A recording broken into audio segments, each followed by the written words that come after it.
ESK, Season 42. Bab 411, Naga Tanah.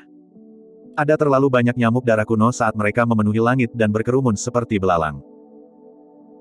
Meskipun mereka tahu kelemahan dari nyamuk darah kuno, itu tidak dapat dihindari bagi mereka untuk memiliki celah dalam pertahanan mereka, memungkinkan nyamuk darah kuno untuk mendekat. Bagian mulut yang berlumuran darah, tipis dan panjang itu sangat tajam. Begitu seorang pembudidaya tertusuk oleh mereka, lubang berdarah akan terbentuk dan mereka akan tersedot kering dalam sekejap mata, meninggalkan apapun kecuali kerangka. Awalnya, pembudidaya mati saat kelompok terus maju, menyebabkan celah dalam formasi. Di bawah kepemimpinan Tang Yu, kelompok itu berkumpul lebih dekat dan erat, menutupi celah sehingga formasi tidak akan hancur dan terkoyak. Meskipun mereka sama di 6 pembentukan Yayasan Meridian, energi roh Suzimo jauh lebih kaya daripada pembudidaya balai pertempuran dari Sekte Eliksir Yang dan sebanding dengan yang ada dari pembudidaya pembentukan Yayasan 7 Meridian. Ditambah dengan pedang terbang kelas tertingginya dan pedang ethereal, 18 pedang terbang Suzimo menciptakan kerusakan yang sangat besar di depan dan tidak terkalahkan. Tidak ada nyamuk darah kuno yang bisa menghubunginya saat kabut darah muncul terus-menerus di depan bersama dengan tangisan tragis dari yang pertama. Dengan Suzimo mengambil alih sebagian besar serangan, tekanan pada Ji Chengtian dan Yan Jun berkurang secara signifikan dan kelompok itu terus maju. Bahkan tanpa menoleh ke belakang untuk melihat, Suzimo bisa merasakan para pembudidaya jatuh ke tanah berulang kali, tidak bisa bangun. Di lembah kabut itu, seseorang sama saja mati jika menderita luka serius. Karena para pembudidaya memilih untuk memasuki lembah untuk mengejar harta eliksir Pul Sekte, mereka harus menerima bahaya yang saat ini mereka hadapi. Suzimo bukanlah orang suci dan tidak memiliki energi atau kemauan untuk menyelamatkan semua orang. Yang bisa dia lakukan hanyalah memastikan bahwa bagian depan formasi dijaga semaksimal mungkin dan memimpin kelompok melewati rintangan di depan. 1 jam kemudian, kelompok mereka keluar dari pengepungan nyamuk darah kuno. Nyamuk darah kuno di sekitarnya secara bertahap dicincang oleh pedang terbang dan jatuh. Semuanya, istirahatlah dan obati lukamu. Gunakan ramuan untuk memulihkan energi Anda. Tang Yu menyatakan dengan lega setelah keluar dari nyamuk darah kuno. Suzimo mengerutkan kening dan tidak berkomentar saat mendengar keputusannya. Para pembudidaya berhenti di jalur mereka dan mulai membalut luka mereka sambil mengonsumsi ramuan, terengah-engah dengan wajah pucat. Semua orang melihat ke arah Suzimo di depan dengan ekspresi rumit. Sebelumnya, tidak ada dari mereka yang bisa mengerti mengapa Tang Yu bersedia menyinggung 4 bandit gunung hanya untuk merekrut Suzimo. Tapi sekarang, mereka semua menyadari betapa menakutkannya Suzimo. Setelah pertempuran itu, dia menjadi tenang dan tenang seperti biasa. Dibandingkan dengan mereka, dia jauh berbeda. Orang-orang seperti Tang Yu dan Paman Liang memahami segalanya dengan lebih baik. Jika Suzimo tidak membuka jalan berdarah di depan mereka, mereka akan kehilangan setidaknya setengah dari kelompok pembudidaya mereka. Tapi sekarang, mereka hanya kehilangan sedikit lebih dari 100 pembudidaya setelah membebaskan diri dari nyamuk darah kuno. Tidak lama kemudian, ketika Suzimo melihat bahwa semua orang telah mengkonsumsi obat mujarab dan mengobati luka mereka, dia datang ke hadapan Tang Yu dan berkata dengan lembut, "Ayo cepat pergi. Ini bukan tempat yang bagus untuk berlama-lama." Petik 2. Ada kurang dari 1 jam sebelum malam tiba. Waktu sangat mendesak bagi kelompok dari Eliksir Yang Sekte, semakin lama mereka bertahan di lembah, semakin banyak bahaya yang akan mereka hadapi. Selanjutnya, apa yang mereka hadapi sebelumnya hanyalah sekelompok nyamuk darah kuno. Ada banyak binatang sisa dan varian yang belum muncul.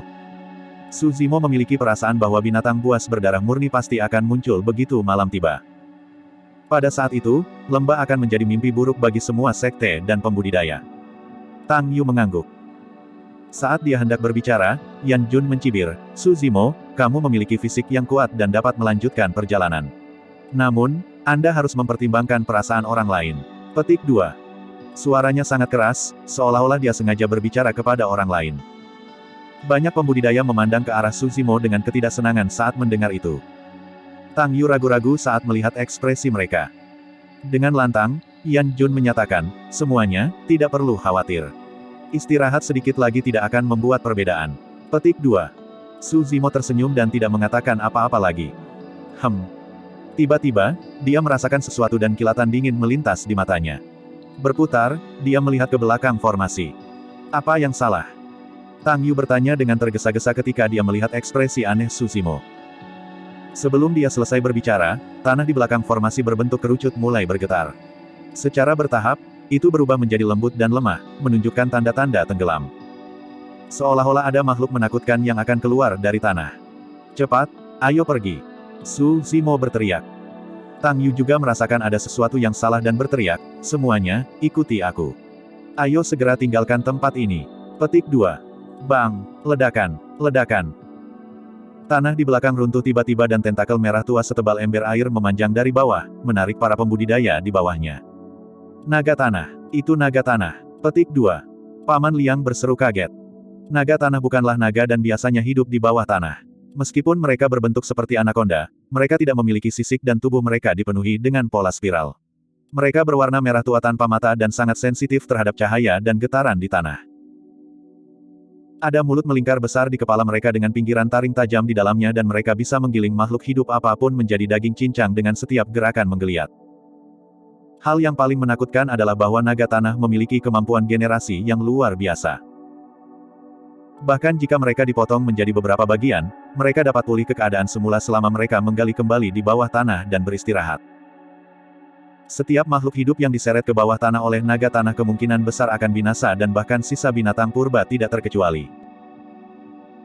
Meskipun Su Zimo telah memperingatkan mereka, sebagian besar pembudidaya di belakang menganggapnya enteng dan sama sekali tidak berdaya, beberapa dari mereka bahkan mengambil posisi lotus di tanah. Saat tanah runtuh, para pembudidaya itu diseret ke bawah tanah oleh naga tanah dengan hanya waktu untuk satu teriakan tragis minta tolong.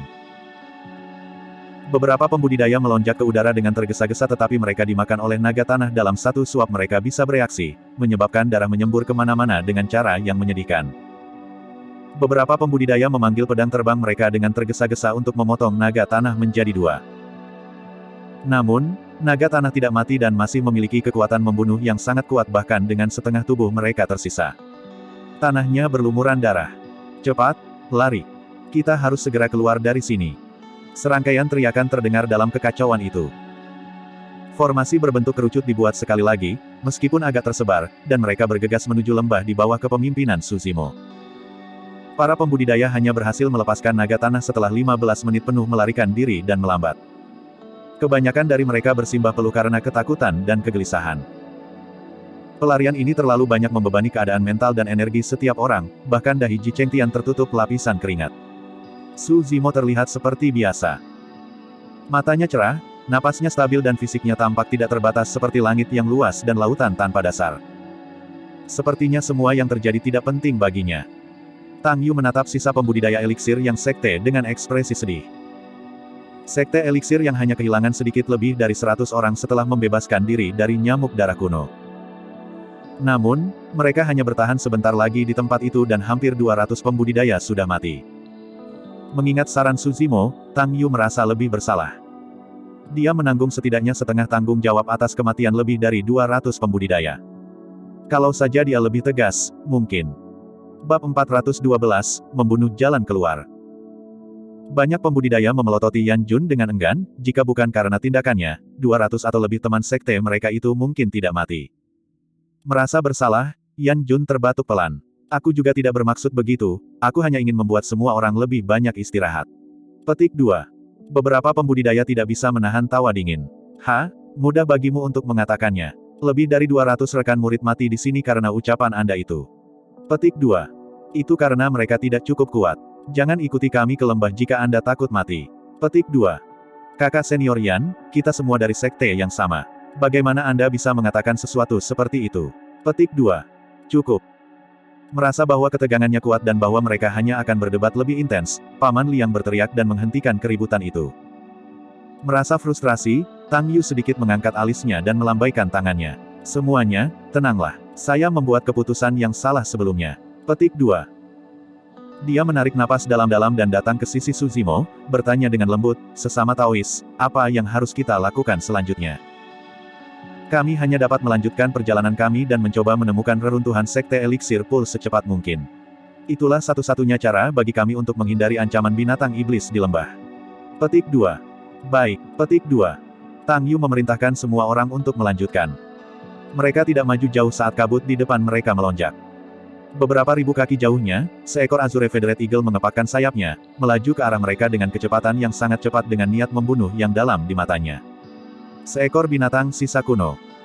Setelah berlari selama hampir 2 jam di lembah, sisa binatang purba akhirnya muncul. Menggunakan kedok kabut, para pembudidaya lain sama sekali tidak melihat tanda-tanda dari Azure Feathered Eagle.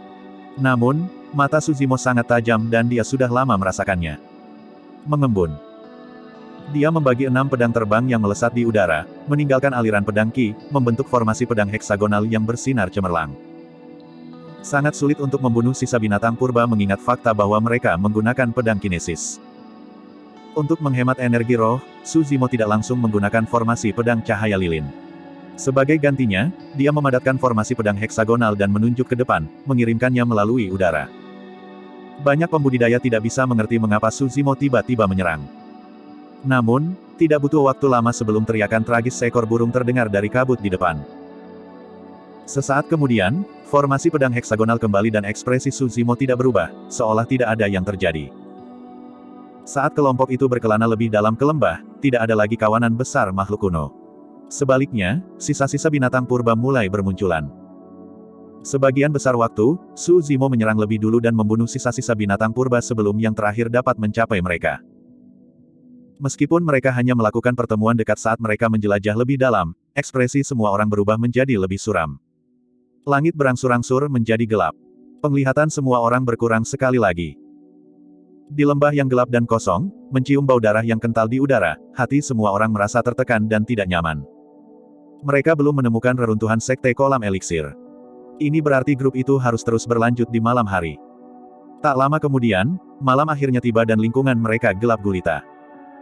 Awalnya, semua orang masih bisa melihat jarak 100 kaki di depan mereka. Tapi sekarang, jarak itu telah menyusut menjadi 30 kaki. Sebelum mereka menyadarinya, lingkungan mereka telah menjadi sunyi. Tidak ada lagi burung yang menangis atau binatang mengaum. Nyatanya, tidak ada lagi teriakan para pembudidaya. Seolah-olah semua binatang iblis menyembunyikan diri dalam sekejap dan menghilang tanpa jejak. Rasanya seperti ketenangan sebelum badai. Keheningan itu begitu mencekam, menyeramkan dan menakutkan.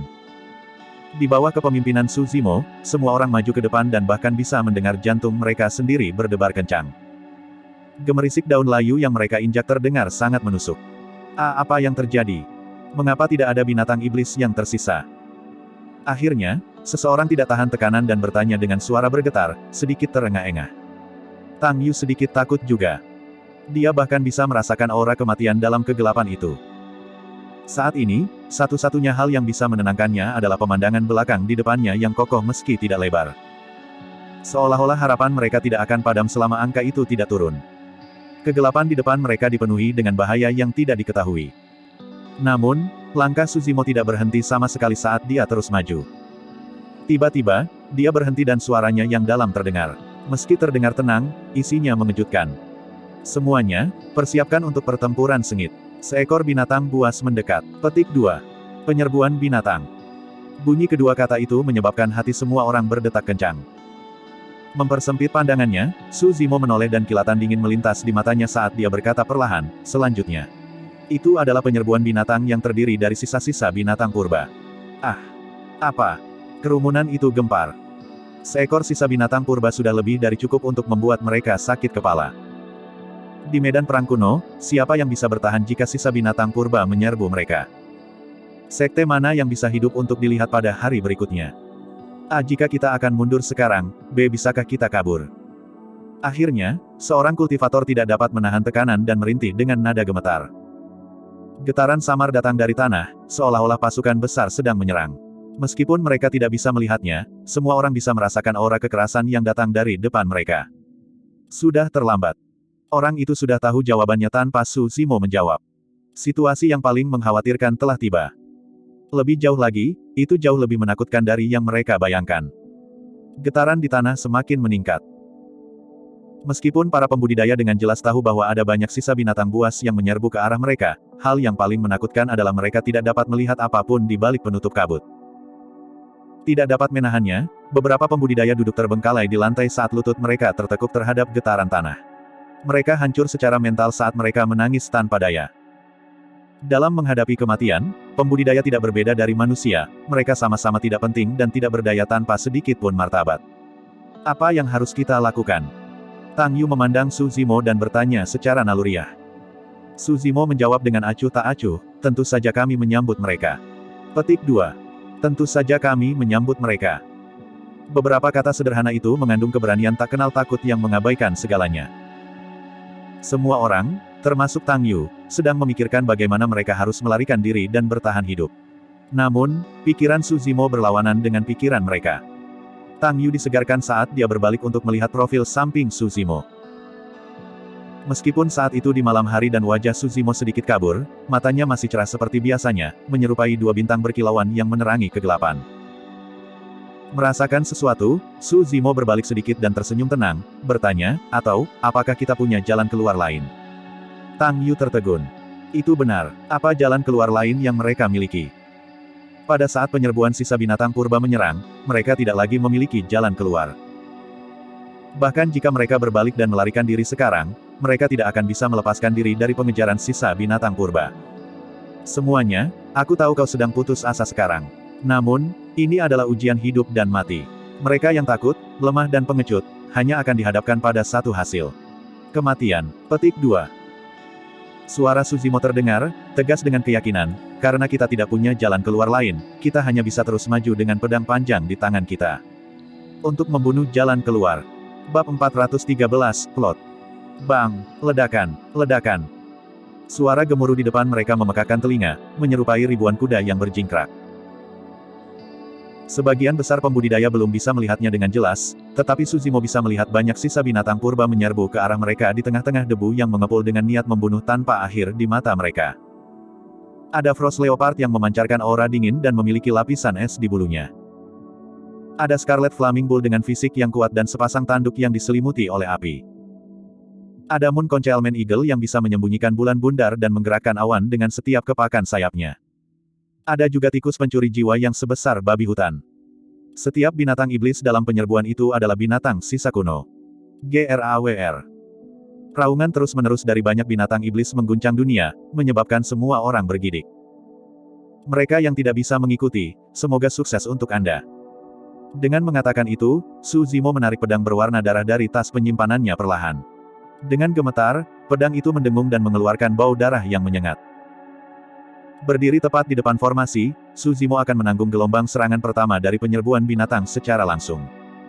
Itu juga gelombang dengan aura dan hantaman terkuat.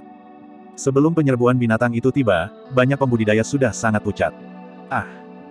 Tiba-tiba, Su Zimo memegang Blood Quencher dan melangkah maju dengan langkah besar, mengaum ke langit. Raungan itu memecahkan logam dan menghancurkan batu. Itu bernada tinggi dan diseret keluar, bahkan menenggelamkan lolongan banyak sisa binatang. Di depan, kegelapan bergeser dan akhirnya, sosok yang sangat tinggi muncul satu demi satu. Mereka akhirnya akan bertemu. Di hadapan binatang sisa kuno yang tinggi itu, kelompok Su Zimo tampak sangat tidak penting seperti semut. Namun, ada aura deras yang memancar dari Su Zimo yang setara dengan aura penyerbuan binatang buas. Su Zimo melambaikan Blood Quencher. Seketika, cahaya roh pada bilahnya bersinar terang benderang, seperti bulan darah yang memancarkan sinar darah tak terbatas. Swoosh! Ada juga suara gelombang pasang yang datang dari Blood Quencher, bergemuruh seperti guntur dengan aura yang agung. Awalnya, beberapa pembudidaya sudah menutup mata dan menyerah untuk melawan. Namun, pada saat itu, bayangan laut tanpa batas sepertinya muncul di benak mereka. Itu menciptakan gelombang besar yang menjulang tinggi tapi seketika, itu dibelah menjadi dua oleh sinar cahaya tak tertandingi. Itu adalah Counter Current of Sea Calming. Ketika Paman Liang melihat itu, ekspresinya berubah dan dia berseru, kekuatan pedang. Sebagai inti emas, dia memiliki pengetahuan yang sangat banyak. Dia memfokuskan pandangannya dan tidak bisa membantu tetapi bergumam pada dirinya sendiri dengan khawatir, teknik pedang itu. Mungkinkah rumor itu benar? Ledakan. Penyerbuan binatang itu bentrok dengan keras melawan Su Zimo. Tepat di depan adalah Scarlet Flame Bull dengan kulit kasar dan tanduk tajam. Bahkan sebelum itu tiba, itu dipotong menjadi dua oleh sinar darah tajam yang dipancarkan oleh Blood Quencher. Penyerbuan binatang yang masuk yang sepertinya bisa meratakan segalanya memiliki jalur berlumuran darah yang dipotong oleh arus balik Su Zimo. Tebasan itu terlalu menakutkan. Tidak hanya bisa berbenturan langsung dengan penyerbuan binatang, itu bahkan bisa membelahnya. Membawa Blood Quencher, Su Zimo terus maju. Garis keturunannya sudah mulai beredar di dalam tubuhnya dan matanya bersinar terang. Aura yang bahkan lebih ganas dari sisa binatang purba terpancar saat rambut hitamnya berayun bebas. Para pembudidaya mengikutinya dengan tergesa-gesa. Mengambil napas dalam-dalam, Tang Yu menyatakan dengan keras, semuanya, cobalah yang terbaik untuk melindungi dirimu sendiri. Jangan biarkan sisa-sisa binatang purba menghancurkan formasi kita dan jangan berhenti di jalurmu. Petik 2. Selain Suzimo, 6 penggarap pembentukan Yayasan Meridian lainnya dalam kelompok tidak memiliki keterampilan rahasia sebagai kartu truf mereka dan mereka hampir tidak menjadi ancaman bagi sisa-sisa binatang purba di lembah untuk memulai. Di depan, Suzimo telah membunuh sisa-sisa binatang purba untuk membuat jalan yang dipenuhi dengan darah dan mayat. Selama semua orang bisa tetap hidup melawan serangan binatang sisa kuno dan mengikuti di belakang Suzimo, mereka memiliki peluang untuk bertahan hidup. Namun, sangat sulit untuk bertahan dari serangan binatang sisa kuno bahkan jika para pembudidaya bertahan dengan sekuat tenaga. Dalam kabut malam, penglihatan semua orang dikurangi hingga jarak sekitar 10 kaki. Melawan binatang sisa kuno, 10 kaki adalah jarak yang hampir seketika. Saat semua orang melihat sisa-sisa binatang purba, yang terakhir pasti sudah menerjang mereka dan sudah terlambat untuk memanggil pedang terbang mereka atau menyulap seni roh. Pada saat itu, banyak dari mereka hanya bisa mengandalkan jimat pertahanan mereka untuk bertahan dari serangan sebelum bertahan lagi. Namun, kebanyakan dari mereka akan diseret oleh sisa-sisa binatang purba, diparut dan dimakan dalam sekejap. Dengan Suzimo membunuh di depan, tekanan pada Ji Chengtian dan Yan Jun tidak terlalu besar. Dari waktu ke waktu, tatapan Yan Jun akan mendarat di punggung Suzimo dengan kilatan dingin sesekali. Tiba-tiba, Frost Leopard menerkam ke arahnya dari samping. Sebelum ditutup, Yan Jun merasakan niat dingin dan anggota tubuhnya menjadi dingin. Dia berada di 7 Meridian Foundation Establishment dan benar-benar mampu mempertahankan dirinya dengan pedangnya. Namun, sebuah pikiran muncul di benaknya saat dia tiba-tiba berjongkok, seolah-olah kakinya menjadi lunak. Meskipun dia hampir jatuh, dia berhasil menghindari serangan Frost Leopard. Awalnya, punggung kanan Suzimo ditutupi oleh posisi Yan Jun. Namun, dengan penghindaran tiba-tiba dari Yan Jun, punggung Suzimo sekarang terkena Frost Leopard. Itu mirip dengan Yan Jun yang membiarkan binatang sisa kuno masuk ke dalam formasi. Setelah hilang, target terdekat dengan sisa binatang purba itu adalah Suzimo. Tanpa berpikir panjang, binatang itu mengulurkan cakarnya ke arah bahu Suzimo, melepaskan cakar yang setajam belati. Frost Leopard membuka mulutnya yang berlumuran darah dan mengunyah leher Suzimo dengan aura dingin. Dari saat Yan Jun mengelak sampai Frost Leopard mengunyah leher Suzimo, semuanya terjadi dalam sekejap mata, sudah terlambat pada saat para pembudidaya dalam formasi menyadari apa yang terjadi. Ah! Ekspresi Tang Yu berubah saat dia berteriak. Semua pembudidaya berjuang untuk bertahan hidup dalam pertempuran sengit ini dan tidak ada orang yang memiliki energi untuk membantu orang lain. Selain itu, tidak ada yang bisa menyelamatkan Suzimo sama sekali karena kedekatan itu.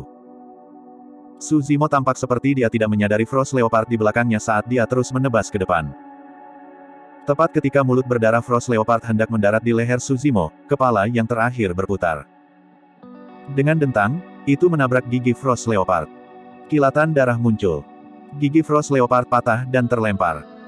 Tepat setelah itu, tubuh Suzimo mundur setengah langkah. Mengumpulkan seluruh kekuatan tubuhnya ke arah punggungnya, dia bersandar ke belakang dengan gerakan marah. Bang! Frost Leopard besar dikirim terbang, berubah menjadi kabut darah di udara. Semua orang tercengang saat melihat itu. Seekor sisa binatang purba dihancurkan menjadi lumpur oleh manusia. Siapa yang akan percaya jika mereka tidak melihatnya sendiri? Dengan mata melebar dan mulut ternganga, Yan Jun terkejut karena tidak percaya. Apa yang terjadi sama sekali berbeda dari apa yang dia harapkan. Bagaimana ini bisa terjadi? Itu tidak masuk akal. Pikiran Yan Jun kacau. Sebelum dia bisa menyelesaikan keraguannya, Suzimo tiba-tiba berhenti di jalurnya dan berbalik.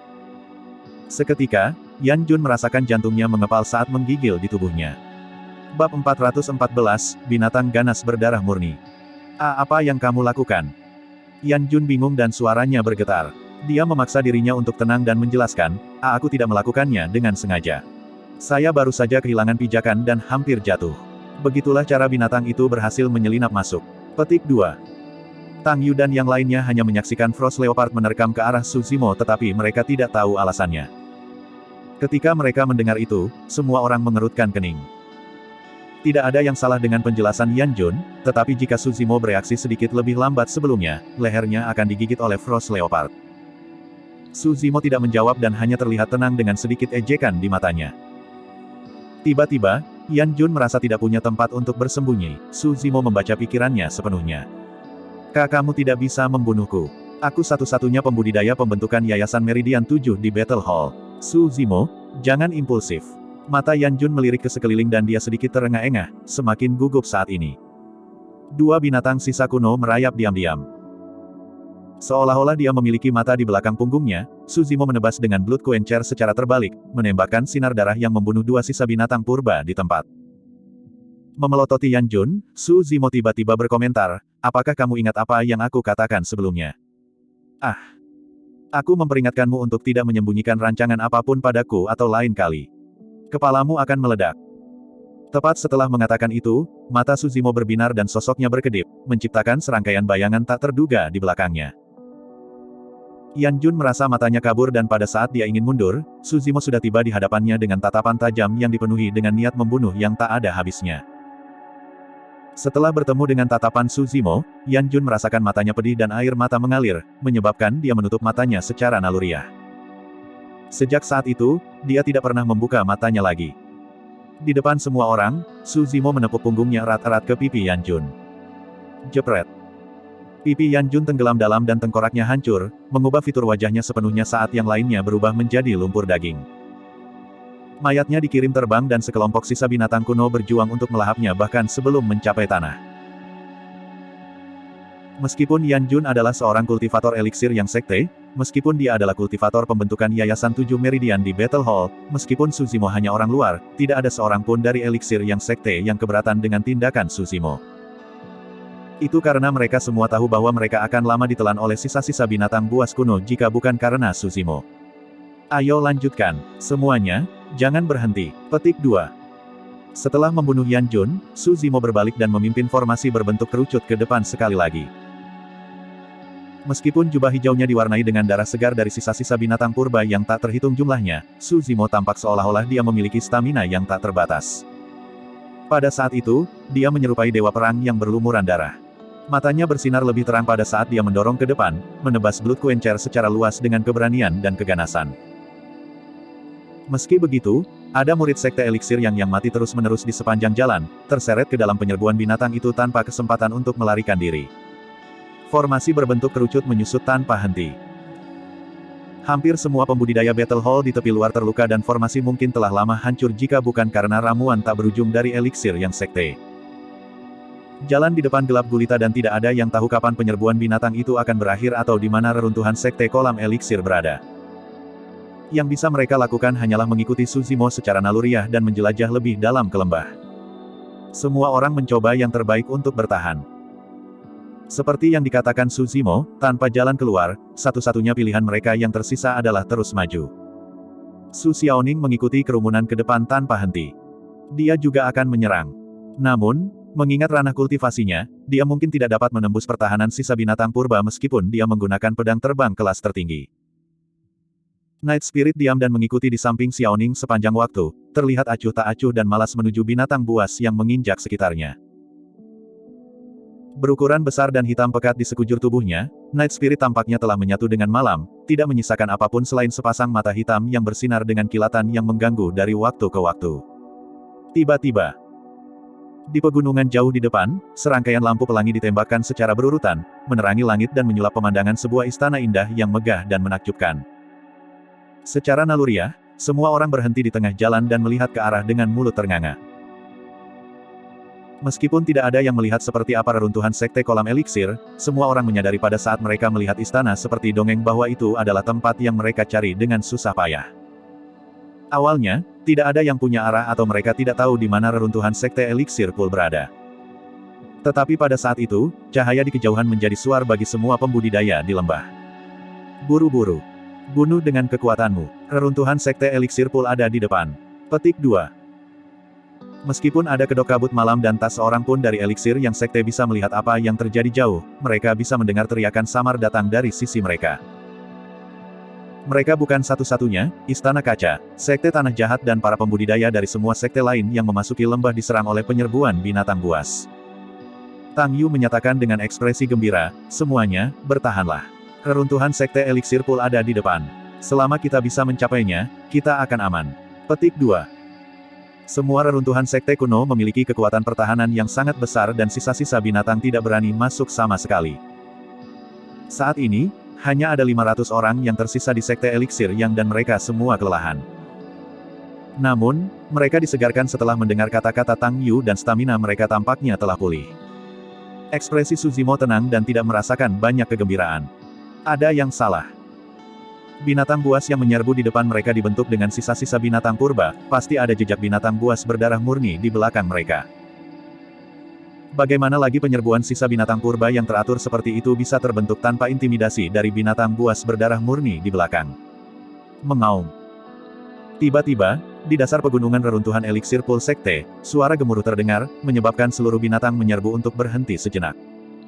Seekor binatang iblis raksasa muncul di belakang penyerbuan binatang itu. Dipenuhi dengan bulu hitam pekat, itu menyerupai anjing iblis saat ia membuka mulutnya dan menyemburkan api sejauh ratusan kilometer, membakar segala sesuatu di jalurnya dan membakar banyak pembudidaya menjadi abu. Semua orang kaget. Ini adalah Huo Dou 1. Suzimo menyempitkan pandangannya dan berkomentar perlahan. Paman Liang juga mengangguk dengan ekspresi muram. Benar, ini adalah Huo Dou.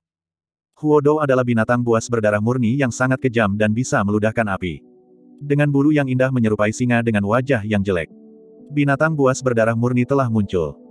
Jadi bagaimana jika itu adalah binatang buas berdarah murni? Itu hanya satu. Jika kita bergabung, kita pasti bisa membunuhnya. Petik 2. Jauh di dalam kabut, suara Sue yang dari Malevolent Earth Sect terdengar, dipenuhi dengan niat membunuh. Oh ho ho. Tiba-tiba, suara tangisan anak laki-laki terdengar dari kaki gunung. Ekspresi Suzimo berubah saat dia mengerutkan kening. Mungkinkah? Saat berikutnya, suara seperti anak kecil berubah melengking dan menusuk. Banyak pembudidaya tidak bisa mengatasinya dan mengerang saat mereka mencengkeram telinga mereka, membungkuk. Sosok binatang iblis muncul di bawah iluminasi di dekat reruntuhan Sekte Eliksir Pul. Dengan 9 kepala, itu menyerupai Hydra saat membuka mulutnya dan menangis seperti bayi. Binatang buas berdarah murni, 9 Neonatus. Paman Liang berseru. Bab 415, Kekuatan Dewa Tertinggi. Sat. Sebelum tangisan bayi itu mereda, serangkaian suara aneh datang dari sisi lain, menyerupai desisan ular. Namun, suaranya sangat keras. Melihat ke atas tanpa sadar, semua orang terkejut dan menarik napas dalam-dalam dari udara dingin. Benar-benar ada ular di bawah pegunungan. Ular raksasa itu melingkar dari tanah dan meregangkan tubuh bagian atasnya, memperlihatkan tinggi lebih dari 1000 kaki dan bersisik sebesar baskom. Kepala ular itu hampir bisa mencapai puncak langit saat ia memandang semua orang dengan mata dingin dan kejam, memutar awan dengan setiap nafas. Swoosh! Hembusan angin yang jahat bertiup dan ular raksasa itu mengayunkan ekor bercabangnya yang terlihat seperti sepasang kail. Mereka berkilau dingin dan mengeluarkan bau busuk, jelas bahwa mereka beracun. Ekor panjang menyapu tanah dan kait di ujungnya menembus tubuh hampir 100 pembudidaya, menyebabkan darah membanjiri.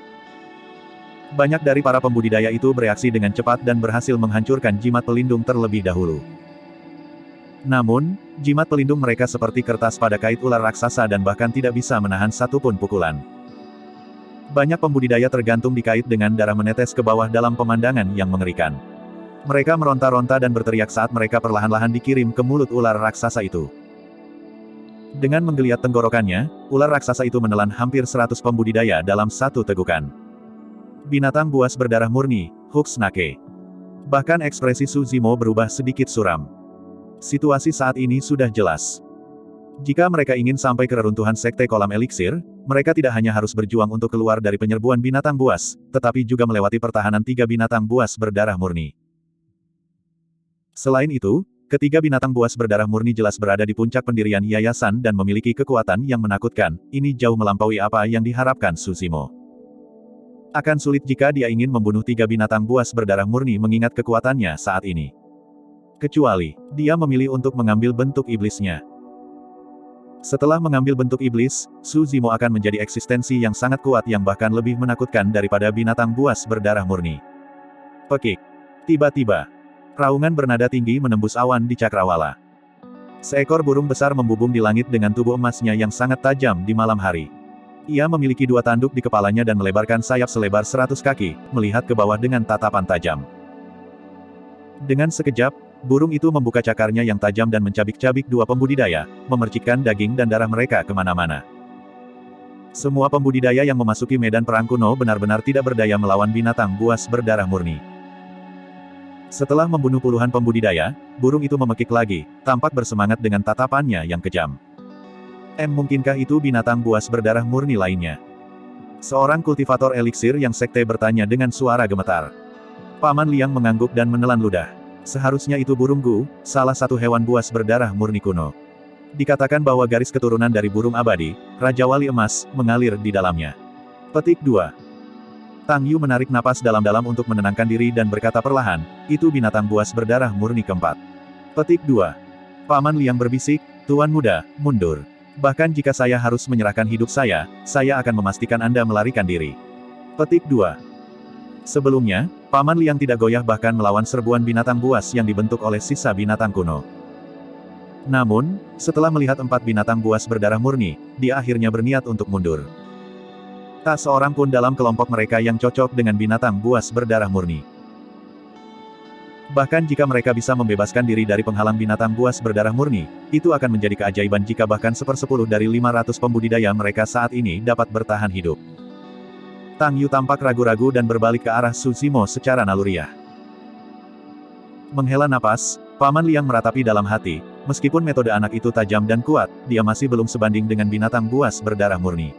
Petik 2. Pada pemikiran itu, Paman Liang mendesak lagi, Tuan Muda, kami memiliki kesempatan untuk melarikan diri sekarang karena binatang buas berdarah murni belum mengalihkan perhatian mereka kepada kami. Jika... Dong. Sebelum dia bisa menyelesaikannya, Paman Liang diinterupsi oleh serangkaian suara yang membosankan. Itu perkasa dan kuat, seolah-olah seseorang sedang menabuh genderang surgawi. Saat berikutnya, seekor kera putih raksasa melompat keluar dari balik pegunungan. Tingginya lebih dari 100 kaki, kaki merahnya yang besar menginjak tanah, mengeluarkan poni yang memekakkan telinga. Tanah terkoyak dan mengungkapkan serangkaian jurang gelap. Membesarkan kepalanya dan meraung, kera raksasa itu menabrak dadanya dengan tinjunya, mengeluarkan suara-suara yang membosankan. Tepat setelah itu, pandangannya beralih ke kelompok dari eliksir yang sekte, memamerkan taringnya dengan cara yang haus darah. Tidak baik. Paman Liang terkejut. Mungkin sudah terlambat bahkan jika mereka ingin mundur sekarang.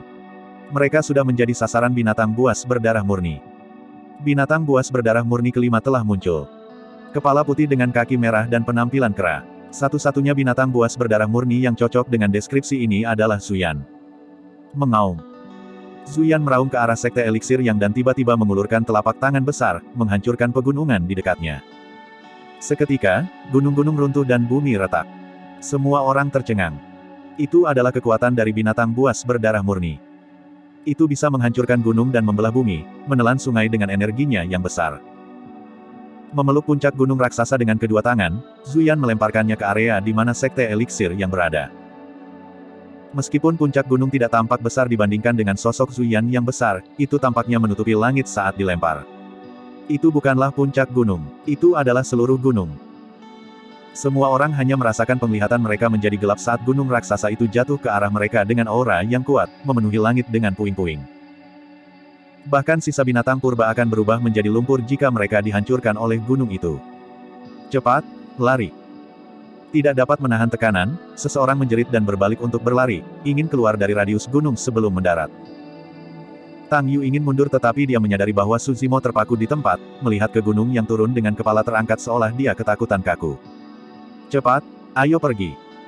Merasa hatinya mengepal, Tang Yu buru-buru maju dan mencengkeram lengan Su Zimo, ingin menyeret Su Zimo pergi. Mendadak, Su Zimo melolong panjang dan suara tsunami meraung dari dalam tubuhnya. Tang Yu membeku di jalurnya dan ekspresinya sedikit berubah. Menyalurkan garis keturunannya, Su Zimo menginjak tanah dengan keras sebelum melompat, menyambut gunung yang turun dengan kedua tangan. Ledakan. Ketika tangan Su Zimo bertemu dengan dasar gunung, kerikil terbang kemana-mana dengan suara yang memekakkan telinga. Pakaiannya benar-benar robek, memperlihatkan sepasang lengan berotot dengan otot bengkak yang terjalin seperti baja cair. Guyuran. Pang, pang, pang.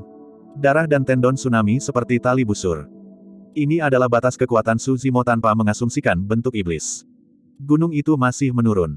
Di hadapan gunung yang menurun, Su Zimo tampak sangat kecil. Faktanya, dia bahkan tidak sebesar kerikil yang tumpah dan tampak menggelikan, seperti semut yang mencoba mengguncang pohon kuno.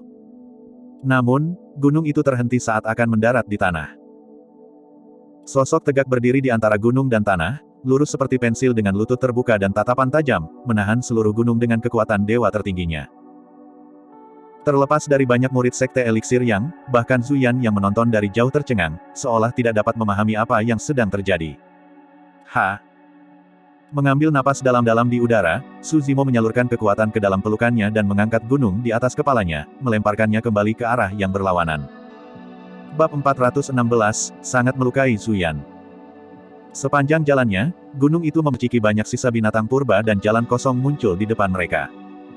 Momentum gunung tidak berhenti karena terus menyerbu ke arah Zuyan. Zuyan memiliki temperamen yang keras dan mudah marah. Mengaum. Setelah melihat itu, dia sangat marah saat menatap dengan mata merahnya. Terengah-engah aliran uap, itu menghantam dadanya berulang kali. Semut sebelumnya tidak hanya menghentikan serangannya, tetapi bahkan membalas.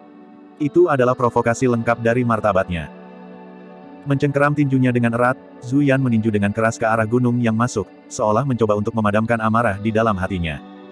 Ledakan. Ledakan yang memekakkan telinga bergema di setiap sudut lembah. Gunung itu hancur berkeping-keping oleh tinju Zuyan, berubah menjadi batu besar yang jatuh dari langit saat debu mengepul. Semua orang ketakutan saat mereka membuka mulut dengan ekspresi terkejut. Kekuatan itu telah melampaui semua yang pernah mereka ketahui. Satu-satunya orang yang mampu bertarung melawan binatang buas berdarah murni mungkin hanya 8 penggarap pendirian Yayasan Meridian. Gunung itu meledak dan kerikil beterbangan kemana-mana. Debu terlalu tebal, dan ditambah dengan penutup kabut malam, tidak ada yang melihat bahwa Zuyan harus terhuyung mundur beberapa langkah meskipun berhasil menghancurkan gunung. Daging di kepalan tangannya yang besar telah terbelah dengan darah segar mengalir. Itu terluka. Darah merah tua itu memicu keganasan Zuyan sepenuhnya. Petik 2. Meraung ke langit, Zuyan menyerbu ke arah eliksir yang sekte sebelum debu dan asap bahkan hilang. Lubang dalam digali saat menginjak tanah dengan kakinya yang besar, menciptakan retakan seperti jaring laba-laba di belakangnya. Tanah berguncang dan pegunungan bergetar. Secara alami, tidak mungkin Su Zimo menganggap gunung cukup untuk melukai Zuyan dengan parah. Jika kalian menemukan kesempatan nanti, buru-buru dengan semua yang kalian punya dan jangan kembali apapun yang terjadi. Berbalik, Su Zimo menginstruksikan Tang Yu sebelum menarik napas dalam-dalam dan menyerbu ke depan dengan Blood Quencher, siap untuk pertempuran besar melawan Zuyan yang masuk. Dia tidak berharap untuk membunuh binatang buas kuno itu, tetapi paling tidak, dia ingin mengalihkan perhatian Zuyan untuk memungkinkan sekte eliksir yang melewati rintangannya. Saat itu, Su Zimo tiba-tiba merasakan sesuatu melengkungkan lengannya dengan lembut. Dia berbalik dan sedikit tertegun. Sebelum dia menyadarinya, Night Spirit telah lari ke sisinya, membawa Xiaoning bersamanya. Pada saat itu, kepalanya menunduk saat itu menggesek lengannya dengan pipinya secara intim. Itu mengedipkan mata hitamnya dengan sekejap antisipasi. Seiring bertambahnya usia Night Spirit, itu juga berubah menjadi dewasa dan lebih dingin, emosi seperti itu jarang terlihat sekarang. Di masa lalu, Night Spirit seperti anjing hitam kecil yang meringkuk di pelukan Su Zimo setiap hari. Dengan demikian, ia akan berperilaku genit seperti itu dari waktu ke waktu. Tiba-tiba, jantung Su Zimo berdetak kencang saat dia mengingat bagaimana Night Spirit bersembunyi di pelukannya ketika mereka berdua melarikan diri ke reruntuhan primordial. Ini adalah ekspresi yang sama dengan yang dimiliki Night Spirit saat itu. Pada saat itu, ia melahap setengah dari telur naga. Anda sedang memikirkan. Menunjuk ke Zuyan yang bergegas dari jauh, Su Zimo mengangkat alisnya sedikit dan tidak melanjutkan. Geram. Petik 2. Night Spirit berteriak lembut dan menjilat bibirnya. Bagaimana mungkin Su Zimo tidak tahu apa yang diinginkan oleh Night Spirit ketika air liurnya sudah habis pada saat ini? Biasanya, Su Zimo tidak akan membiarkan Night Spirit meninggalkan sisi Xiaoning dengan mudah. Namun, sangat jarang Night Spirit membuat permintaan seperti itu dan dia tidak tahan untuk menolaknya. Sebelum ini, Night Spirit tidak akan menyentuh daging makhluk roh atau iblis manapun. Bahkan daging sisa binatang purba tidak menarik perhatian Night Spirit dan hanya akan memakan sedikit. Su Zimo tidak tahu apa yang disukai Night Spirit dan dia tidak mungkin berburu telur naga berulang kali. Sekarang, dia samar-samar menyadari bahwa makanan Night Spirit mungkin adalah binatang buas berdarah murni. Su Zimo diam-diam kaget. Apa latar belakang Night Spirit untuk menganggap binatang buas berdarah murni sebagai makanan? Mungkinkah itu lebih menakutkan dari binatang buas berdarah murni? Ketika dia mengingat ekspresi serakah di wajah Night Spirit di reruntuhan purba ketika dia melihat telur naga dengan mata yang kuat. Su Zimo mendapati dirinya semakin penasaran dengan latar belakang Night Spirit. Hati-hati. Dia menginstruksikan saat dia menepuk Night Spirit di kepala. Tanpa menjawab, Night Spirit melebur ke dalam malam dalam sekejap, menghilang tanpa jejak. Mirip dengan hantu di malam hari, Night Spirit bergerak tanpa suara dan tidak ada orang selain Su Zimo yang memperhatikan apa yang sedang terjadi. Pada saat itu, masih ada sisa hewan purba yang menyerang mereka dan merobek formasi mereka. Kelompok dari eliksir yang sekte berkumpul bersama, bertahan dengan sekuat tenaga. Di depan mereka, Zuyan sudah jauh dari reruntuhan sekte eliksir pool dan telah memasuki kabut malam, menghilang dari pandangan semua orang. Satu-satunya hal yang mereka lihat adalah sepasang mata merah yang menyerupai lentera yang melayang di kegelapan mendekat dengan cepat. Langkah kaki yang berat itu semakin dekat juga. Setiap kali itu terdengar, semua orang merasakan hati mereka berdebar kencang. Tang Yu mencoba yang terbaik untuk membuka matanya dan melihat ke depan, dia tampaknya bisa melihat siluet Muski dan perkasa di malam yang kabur. Itu adalah binatang buas berdarah murni, Zuyan. Mengambil napas dalam-dalam di udara, kilatan tegas berkedip melalui mata Paman Liang saat dia mengeluarkan pedang terbang dari tas penyimpanannya, siap untuk menyerang. Ekspresi Su Zimo tenang dan tatapannya seperti air tanpa riak sama sekali. Tiba-tiba, sepasang lentera di depan mereka berhenti dan suara langkah kaki Zuyan juga menghilang. GRAWR. Zuyan tampaknya telah menghadapi situasi saat ia menjerit memilukan sementara mata merah lentera bergetar berulang kali di udara. Su Zimo berteriak, serang. Sekarang, Tang Yu tertegun. Sekarang. Memegang Blood Quencher, Su Zimo mengiris dua sisa binatang purba yang menerkam mereka dan memimpin serangan, menarik Xiaoning dengan tangan kirinya. Su Zimo tidak tahu apa kekuatan sebenarnya dari Night Spirit pada saat ini dan apakah itu bisa membunuh Zuyan. Namun, dia tahu bahwa itu adalah kesempatan terbaik bagi mereka sekarang karena Zuyan tidak punya waktu luang. Aduh. Petik 2. Seolah-olah sudah gila, Zuyan melolong gila-gilaan dan jelas turun ke keadaan hiruk-pikuk. Dalam kabut malam, tak seorang pun dari eliksir yang sekte bisa melihat apa yang terjadi pada Zuyan. Mereka hanya bisa melihat bayangan hitam samar di punggung binatang buas berdarah murni dengan cahaya redup yang bersinar dari mata merahnya. Cakar tajam itu memanjang diam-diam dengan kilau dingin di malam hari. Uff! Terdengar suara yang tajam. Setelah mengeluarkan aliran darah, salah satu mata merah menjadi gelap. Set! Para pembudidaya tersentak kaget. Salah satu mata Zuyan telah dibutakan oleh bayangan hitam misterius itu. Au. Petik 2. Berteriak kesakitan, Zuyan berteriak saat menerobos ke depan dengan gila. Beberapa sisa binatang purba yang tidak bisa mengelak tepat waktu ditabrak sampai mati di tempat sementara beberapa lainnya diinjak-injak ke dalam lumpur daging secara tragis tanpa ada mayat yang tertinggal. Dengan Zuyan terluka parah, penyerbuan binatang buas itu menyebar. Bab 417, tiba di reruntuhan. Meskipun semua orang tidak bisa melihat dengan jelas di balik kabut malam, Su Zimo bisa. Dalam waktu singkat, Zuyan telah mendapatkan lusinan luka lagi di tubuhnya yang begitu dalam sehingga tulangnya bisa terlihat. Dagingnya robek dan bulu putihnya sudah berlumuran darah segar. Zuyan meraih Night Spirit yang ada di punggungnya dan menarik yang terakhir ke bawah. Namun, Night Spirit sudah lama menggali cakarnya ke dalam daging Zuyan. Dengan menarik Night Spirit ke bawah, Zuyan menyebabkan sepotong besar dagingnya terkelupas dengan darah segar menyembur kemana-mana. GRAWR. Zuyan belum pernah menderita luka seperti itu sebelumnya dan meraung dengan marah saat meraih Night Spirit dan membantingnya ke tanah. Jika hantaman itu terwujud, Night Spirit pasti akan menderita bahkan dengan fisiknya. Di udara, bayangan hitam melesat. Uff! Itu adalah ekor Night Spirit, menembus lengan Zuyan. Pada saat itu, darah mengalir keluar dan salah satu lengan Zuyan lumpuh di tempat. Itu jatuh lemas ke samping dan kekuatan Zuyan menurun.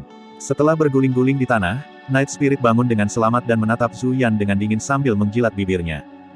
Su Zimo menghela nafas lega. Dalam waktu singkat, Zuyan sudah kehilangan mata dan lengan dan ada puluhan luka di tubuhnya yang berdarah tanpa henti. Ini terengah-engah. Awalnya, darah adalah pemicu keganasannya. Tapi sekarang, Zuyan takut. Luka itu terlalu parah. Sejak lahir, tidak pernah mengalami cedera serius seperti itu. Zuyan merasakan sedikit kematian. Melihat sosok hitam yang tak terhitung kali lebih lemah dari yang di dekatnya, Zuyan merasakan rasa takut yang tak bisa dijelaskan di dalam hatinya sambil menghancurkan isi perutnya. Ketakutan itu sepertinya berasal dari kedalaman garis keturunannya, dari dalam ingatan akan garis keturunannya. Seolah mengingat sesuatu, Zuyan bergidik. Mata tunggalnya dipenuhi ketakutan saat berbalik dan melarikan diri tanpa ragu-ragu. Su Zimo menggelengkan kepalanya diam-diam saat melihat itu. Zuyan mungkin memiliki kesempatan untuk bertahan hidup jika memilih untuk melawan roh malam secara langsung dengan hidupnya. Tapi sekarang punggungnya terkena Night Spirit, itu pasti sudah mati. Su Zimo memimpin kelompok Sekte Eliksir yang ke depan, berlari ke arah reruntuhan Sekte Kolam Eliksir. Penyerbuan binatang telah bubar, hanya menyisakan beberapa sisa binatang purba yang tersebar yang tidak lagi menimbulkan banyak ancaman. Saat Zuyan melarikan diri, jalan di depan jelas. Di sisi lain, ada 4 binatang buas berdarah murni lainnya yang menjaga Istana Kaca, Sekte Tanah Jahat, Sekte Boneka, Sekte Seribu Burung Bangau dan semua sekte lainnya di luar. Sekte Eliksir yang adalah yang pertama tiba di reruntuhan Sekte Eliksir Pool. Selain Su Zimo yang masih bisa berdiri, Tang Yu dan yang lainnya terpuruk di tanah, bersimbah peluh. Wajah mereka pucat karena terengah-engah. Semua orang merasa sangat lelah setelah perjalanan. Kelelahan tidak hanya datang dari tubuh, tetapi juga dari roh. Tekanan untuk maju ke batas kematian di mana kematian sudah dekat sudah cukup untuk membuat semua orang merasa lelah. Syukurlah, mereka selamat. Mereka bergegas keluar dari pengepungan nyamuk darah kuno, melepaskan diri dari pengejaran naga tanah, membuka jalan dari penyerbuan binatang buas dan tiba di reruntuhan Sekte Kolam Eliksir melawan halangan dari binatang buas berdarah murni. Semua orang merasa tidak nyata. Semua orang tertawa. Itu adalah kegembiraan yang tak terlukiskan yang datang dari selamat dari bencana. Semua orang mengungkapkan sedikit rasa terima kasih dan penghormatan di mata mereka saat mereka menatap satu-satunya sosok yang bisa tetap berdiri di antara kerumunan. Jika bukan karena pria itu, mereka pasti sudah lama mati. Bahkan Paman Liang tidak dapat menyangkal bahwa dia masih meremehkan Su Zimo. Ketika dia melihat sisa-sisa binatang purba menyerbu, Paman Liang berharap hasil terbaik adalah jika 10% dari 1000 pembudidaya mereka berhasil bertahan hidup. Ketika dia melihat binatang buas berdarah murni menghalangi jalan, dia sudah punya niat untuk mundur. Dia benar-benar tidak menyangka bahwa lebih dari 400 pembudidaya eliksir yang sekte akan berhasil tiba di reruntuhan Sekte Kolam Eliksir hidup-hidup di bawah kepemimpinan Su Zimo. Tang Yu mengangkat kepalanya sedikit dan melihat ke belakang Su Zimo dengan ekspresi bingung. Siapa kamu sebenarnya? Tiba-tiba, dia diliputi rasa ingin tahu yang sangat besar terhadap Su Zimo. Binatang misterius apa yang bertarung dengan Su Yan itu? Saya tidak tahu, saya tidak bisa melihatnya dengan jelas. Petik 2. Beruntung binatang misterius itu muncul untuk membantu kami atau kami akan dikutuk. Petik 2. Beberapa murid Sekte Eliksir yang berdiskusi dengan lembut saat mereka mengkonsumsi ramuan untuk memulihkan kekuatan mereka. Setelah beristirahat sebentar, Tang Yu berdiri dan bertepuk tangan, menyatakan, semuanya, sekarang bukan waktunya untuk istirahat. Mari kita lihat harta karun yang dimiliki oleh Eliksir Pulsek. Petik 2. Baik. Semua orang menjawab. Para pembudidaya mendukung satu sama lain dan berdiri, memasuki Sekte Eliksir Pool di bawah pimpinan Tang Yu. Meskipun berjalannya waktu, banyak istana dan bangunan Sekte Eliksir Pool tetap utuh. Tak lama kemudian, Xiaoning tiba-tiba menarik lengan baju Su Zimo. Dia berbalik dan melihatnya menunjuk ke dadanya di mana tungku eliksir misterius ditempatkan. Ada reaksi. Su Zimo bertanya. Iya, ini semakin panas, jawab Xiaoning. Su Zimo mengangguk, tungku eliksir misterius kemungkinan besar terkait dengan Sekte Kolam Eliksir dari era kuno. Semua orang terus maju sementara Su Zimo berbalik dan sedikit mengernyit. Night Spirit belum kembali. Secara logika, periode waktu ini seharusnya cukup bagi Night Spirit untuk membunuh Su Yan. Namun, Su Zimo sama sekali tidak dapat menemukan jejak Night Spirit. Dia tidak terlalu memikirkannya. Dalam lingkungan seperti itu, bahkan jika Night Spirit bertemu dengan bahaya, ia akan dapat melarikan diri tanpa cedera mengingat kewaspadaan dan metodenya. Istana terbesar di Eliksir Pulsek adalah Eliksir Refinement Hall. Eliksir Refinement Hall tepat di depan mereka, terutama di reruntuhan dengan keagungan dan ketinggian lebih dari 100 kaki. Bahkan dari jauh, semua orang masih bisa mencium aroma obat yang samar. Setiap harta karun di Eliksir Refinement Hall adalah sesuatu yang diinginkan oleh Sekte Eliksir Yang. Jika resep untuk Meridian Unlocking Eliksir dipertahankan, itu hanya bisa ada di satu tempat, Eliksir Refinement Hall tepat di depan mereka. Melaju menuju Eliksir Refinement Hall, semua orang tiba di pintu masuknya tak lama kemudian. Tang Yu mengangkat alisnya sedikit saat dia menatap istana di depannya. Itu diselimuti dengan cahaya misterius yang berisi kata-kata samar-samar, segel masih ada. Menjangkau, Tang Yu menyentuh pintu aula dengan lembut. Saat telapak tangannya mencapai permukaan, itu ditolak oleh kekuatan segel. Dia tidak diizinkan masuk. Ini sedikit rumit. Sambil mengerutkan kening, dia mulai memikirkan strategi. Seorang kultivator muncul dan berkata, tidak bisakah kita bergabung untuk menghilangkan segel di permukaan aula ini? Segel ini telah ada selama bertahun-tahun tanpa dihancurkan. Bagaimana itu bisa dihilangkan dengan mudah? Petik 2. Merenungkan sejenak, Paman Liang berkata perlahan, legenda mengatakan bahwa Elixir Refinement Hall adalah tanah warisan terpenting dari Elixir Pulsec. Selain murid warisan, tidak ada yang bisa masuk dengan mudah. Dari kelihatannya, legenda itu seharusnya benar. Petik 2. Sekte Elixir Pool telah menghilang sejak zaman kuno. Bagaimana mungkin ada murid warisan yang tersisa? Seorang kultivator menggelengkan kepalanya. Bab 418, Warisan Kesadaran. Saat itu, Su Xiaoning berjalan keluar perlahan dari kerumunan dengan ekspresi bingung, seolah-olah dia telah memasuki kondisi kesurupan, dan berjalan perlahan menuju Elixir Refinement Hall di depan mereka. Dadanya bersinar dengan kilau misterius. Saat dia mendekati aula, kecemerlangan semakin intensif dan berubah menyilaukan, hampir menyelimuti sosok Xiaoning seluruhnya. Ini adalah... Semua orang tercengang. Berdiri di samping, Su Zimo tidak menghentikannya. Kembali ke ibu kota Zhou besar, dia sudah memperhatikan bahwa tungku eliksir luar biasa. Setelah memasuki medan perang kuno, dugaannya diverifikasi lebih lanjut. Setelah tiba di sini, Su Zimo hampir dapat memastikan bahwa tungku eliksir misterius memiliki hubungan yang dalam dengan sekte kolam eliksir. Tepat di depan semua orang, Xiaoning berjalan menuju aula selangkah demi selangkah, mengulurkan tangannya yang seperti giok untuk menyentuh segel aula dengan lembut. Yang mengejutkan semua orang, dia tidak ditolak oleh segel. Sebaliknya, lambang misterius yang berputar di permukaan berkumpul menuju Xiaoning terus-menerus, seolah-olah mereka tertarik oleh sesuatu. Warisan kesadaran. Paman Liang berseru. Semua pembudidaya yang hadir mengeluarkan ekspresi iri ketika mereka mendengar itu. Di medan perang kuno, ramuan dan harta karun bukanlah hal yang paling berharga. Peluang sejati datang dari mendapatkan warisan tokoh dan sekte perkasa kuno. Sebenarnya, Laut Roh Gunung Saber adalah salah satunya. Dalam sekte tertentu, keterampilan rahasia yang sebenarnya tidak disimpan dalam bentuk kain, potongan bambu atau buku petunjuk, untuk berjaga-jaga jika bocor ke pihak luar. Ada kemungkinan bahwa Elixir Refinement Hall sebelum mereka berisi banyak resep eliksir zaman kuno. Namun, rahasia sebenarnya dari Elixir Pool Sekte pasti ada dalam warisan kesadaran sebelum mereka. Dengan kata lain, Su Xiaoning adalah satu-satunya yang mendapatkan rahasia sebenarnya dari Elixir Pool Sek. Kenapa dia? Seseorang tidak bisa tidak bertanya. Tang Yu menjawab, Xiaoning pasti memiliki tanda yang sangat penting dari Sekte Elixir Pool. Master penyempurnaan eliksir tempat token ini dimiliki pasti adalah murid warisan dari Elixir Pool Sek. Petik 2. Mengelus janggutnya yang panjang, Paman Liang berkata dengan sangat senang, ada kesempatan bagi sekte kita untuk mengembalikan kejayaan Sekte Elixir Pool setelah gadis ini mendapatkan warisannya dan bergabung dengan sekte kita. Su Zimo juga benar-benar lega. Awalnya, alasan mengapa sekte eliksir yang membawa Xiaoning masuk adalah karena mereka ingin mengikatnya untuk kekuatannya. Dia khawatir dia akan menderita setelah bergabung dengan sekte eliksir yang.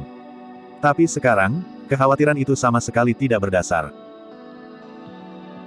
Setelah mendapatkan warisan sekte Elixir Pool, jika Xiaoning berkultivasi dengan rajin setelah bergabung dengan sekte Elixir Pool ditambah dengan bantuan tungku eliksir yang misterius, dia pasti akan berubah menjadi master perbaikan eliksir tingkat atas dengan potensi tak terbatas di masa depan. Tang Yu datang ke sisi Su Zimo dan berbisik, jangan khawatir, rekan Taois Su, setelah kembali ke sekte, saya pasti akan membawa Xiaoning ke sekte master bersama dengan Paman Liang untuk melaporkan masalah ini. Master sekte kami adalah Grandmaster penyempurnaan eliksir dengan standar tinggi. Bahkan sampai sekarang, dia hanya menerima satu murid pribadi. Petik 2. Aku yakin dia pasti akan menyukai Xiaoning dan membawanya di bawah sayapnya. Petik 2. Su Zimo mengangguk. Grandmaster penyempurnaan eliksir. Meskipun Elixir Refinement Masters dan Elixir Refinement Grandmaster terdengar serupa, status mereka sangat berbeda. Tidak ada satupun Grandmaster penyempurnaan eliksir di seluruh dinasti Zhou besar. Di atas Elixir Refinement Masters adalah Great Elixir Refinement Masters dan Elixir Refinement Grandmaster setelah itu. Banyak Elixir Refinement Masters belum pernah berada di ambang mencapai level Master Agung sepanjang hidup mereka, apalagi menjadi Grandmaster. Di bidang penyempurnaan senjata, ada juga gelar Great Master dan Grandmaster. Meskipun Su Zimo mendapat bantuan persepsi rohnya dan bahkan berhasil menyempurnakan senjata roh yang sempurna, dia masih hanya master penyempitan senjata. Dia hanya bisa berubah menjadi master pemurnian senjata hebat setelah menjadi jiwa yang baru lahir dan mendapatkan kemampuan untuk menyempurnakan senjata Dharma. Dengan kata lain, untuk menjadi guru agung, mereka harus mencapai keahlian dalam bidang keahlian dan kultivasi mereka. Suara pakaian yang robek di udara terdengar di belakang mereka. Lebih banyak pembudidaya telah menembus blokade binatang buas berdarah murni dan melaju menuju reruntuhan sekte Elixir Pool. Semuanya, berdirilah dalam formasi dan lindungi Xiaoning. Tang Yu memerintahkan dengan tegas. Hal yang paling penting bagi mereka saat ini adalah memastikan Xiaoning memperoleh warisan Elixir Pool Sek tanpa gangguan. Terlepas dari apakah mereka yang datang adalah teman atau musuh, Sekte Elixir yang tidak akan membiarkan satu kesalahan pun terjadi dalam proses warisan. Tak lama kemudian, sekitar 20 pembudidaya bergegas, tampak celaka dan penuh dengan luka, mereka semua adalah pembudidaya dari Tousan Krensek. Terkejut, Su Zimo buru-buru berpatroli di kerumunan. Dia hanya menghela nafas lega setelah melihat bahwa Leng Rou baik-baik saja saat dia berjalan dengan Tang Yu. Sister Manman, kamu baik-baik saja. Tang Yu menarik beberapa botol eliksir dan menyerahkannya. Feng Manman tampak lesu dan penuh luka. Dia berterima kasih kepada Tang Yu untuk ramuan dan buru-buru mengkonsumsinya. Meskipun dia memiliki obat mujarab juga, efeknya tidak dapat dibandingkan dengan obat mujarab eliksir yang. Di sisi lain, Leng Rou juga terluka parah dan terlihat semakin pucat. Namun, ekspresinya sedingin biasanya dan sedikit kehangatan hanya berkedip di matanya saat melihat Su Zimo. Su Zimo juga memiliki beberapa ramuan yang diberikan kepadanya oleh Tang Yu di tas penyimpanannya. Karena mereka tidak kelas sempurna, dia tidak akan mengkonsumsinya. Karena itu, dia mengeluarkan semuanya dan menyerahkan semuanya kepada Leng Rou. Dia tidak menolak atau berdiri dalam upacara dengan Su Zimo.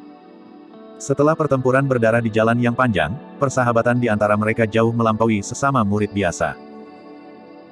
Feng Manman mengkonsumsi obat mujarab dan beristirahat sejenak sebelum dia melihat kelompok dari eliksir yang sekte berdiri di depan aula penyempurnaan eliksir. Terkejut, dia berseru, kalian banyak sekali. Apa? Tang Yu membeku. Menghela nafas, Feng Manman terkekeh getir. Ini sudah merupakan berkah bahwa kita bisa bertahan hidup melawan binatang buas berdarah murni. Hanya ada 20 ganjil dari 1000 pembudidaya yang tersisa. Tidak kusangka kalian memiliki lebih dari 400 pembudidaya tersisa. Itu luar biasa. Tang Yu menatap Su Zimo tanpa mengatakan apapun. Jika dia tidak bertarung di garis depan selama seluruh perjalanan, sekte eliksir yang akan dimusnahkan sejak lama. Selain itu, kami beruntung. Feng Manman menghela nafas dan berkata, awalnya, binatang buas berdarah murni, burung Gu, memblokir kami dan kami tidak bisa kabur. Kemudian, sepertinya dia diserang dan tidak bisa menanganinya. Kami hanya berhasil sampai di sini dengan memanfaatkan kesempatan itu. Meski begitu, hanya sedikit dari kita yang tersisa. Petik 2. Ah, kami melihat hal yang sama. Petik 2. Tang Yu menjawab dengan tergesa-gesa, Zuyan menghalangi jalan kita tapi entah dari mana, seekor binatang misterius muncul dan melukai Zuyan dengan parah. Begitulah cara kami berhasil sampai ke sini dengan sukses. Petik 2. Jantung Su Zimo berdegup kencang. Awalnya, dia bingung kenapa Night Spirit belum kembali setelah sekian lama. Setelah mendengar kata-kata Feng Manman, dia secara bertahap mengerti. Setelah membunuh Zuyan, Night Spirit pergi untuk membunuh burung Gu juga. Sebelum dia bisa menyelesaikan pikirannya, Su Zimo mendengar suara lemah kecil dari jarak tidak jauh. Itu sangat beruntung. 9 Neonatus itu terlalu menakutkan. Itu meludahkan api dan air yang melukai parah atau membunuh saat bersentuhan. Kita bahkan tidak bisa mendekatinya. Untung beberapa benda hitam muncul entah dari mana dan membunuhnya atau kita semua akan mati di sana. Petik 2. Si Jian juga berkomentar, ya, kami juga melihatnya. Setelah membunuh 9 Neonatus, saya pikir benda hitam itu meledak untuk 2 binatang buas berdarah murni lainnya, ular pengait dan Huodo. Petik 2. Mulut Su Zimo mengejang saat mendengar itu. Bab 419, terima kasih, Roh Malam. Bro, kalian juga ada di sini. Itu bagus, itu bagus. Mata lemah kecil berbinar ketika dia melihat Su Zimo dan yang lainnya. Dia segera berlari dan jubahnya yang longgar tidak bisa menutupi semua lemaknya yang gemetar. Mereka berenam berhasil tiba di sini meskipun pertemuan mereka sangat dekat. Secara alami, itu adalah penyebab kegembiraan. Feng Manman menangkupkan tinjunya. Sekte Tousan Kren tidak akan menyentuh apapun di aula perbaikan eliksir ini. Kami akan masuk dan memeriksa apakah ada manual jimat kuno yang telah diawetkan. Petik 2. Iya, petik 2. Tang Yu mengangguk. Leng Rou mengucapkan selamat tinggal pada Su Zimo dan yang lainnya. Sekte makam dan sekte boneka tidak membawa banyak pembudidaya ke lembah untuk memulai dan sekarang, mereka ditinggalkan dengan lebih sedikit. Sedikit gemuk dan si Jian mengikuti komandan dari sekte masing-masing dan pergi untuk menjelajah lebih dalam ke reruntuhan untuk mencari harta dan peluang. Pada saat itu, bayangan hitam melintas tidak jauh seperti hantu. Itu merayap diam-diam ke sisi Su Zimo tanpa ada yang menyadarinya sama sekali. Night Spirit telah kembali. Ada sesuatu yang berdarah di mulutnya, menyerupai bola daging saat bau darah memenuhi udara. Su Zimo melirik sekilas dan awalnya tidak memperhatikan. Tetapi tepat setelah itu, seolah-olah dia memikirkan sesuatu, Su Zimo berbalik dan melihat dengan hati-hati, menyebabkan matanya berkedut tak terkendali. Itu adalah kepala Zuyan. Area lehernya jelas tercabik oleh cakar tajam dan kehilangan satu mata. Menggigit kepalanya yang patah, Night Spirit telah kembali begitu saja. Bukankah itu Night Spirit? Petik 2. Tang Yu mencium bau darah dan berbalik untuk melihat roh malam dengan benda berdarah di mulutnya, berdiri di samping Su Zimo. Iya, petik 2. Su Zimo menjawab tanpa berkata apa-apa lagi. Tang Yu sedikit mengernyit. Tiba-tiba, dia menyadari bahwa ada sesuatu yang salah. Night Spirit sepertinya telah menghilang untuk jangka waktu tertentu, tepat setelah Zuyan muncul. Namun, perhatian semua orang tertuju pada Zuyan dan mereka semua berusaha sekuat tenaga untuk melarikan diri. Tidak ada yang memperhatikan apakah Night Spirit ada di antara mereka. Tang Yu juga tidak bisa mengingat dengan jelas.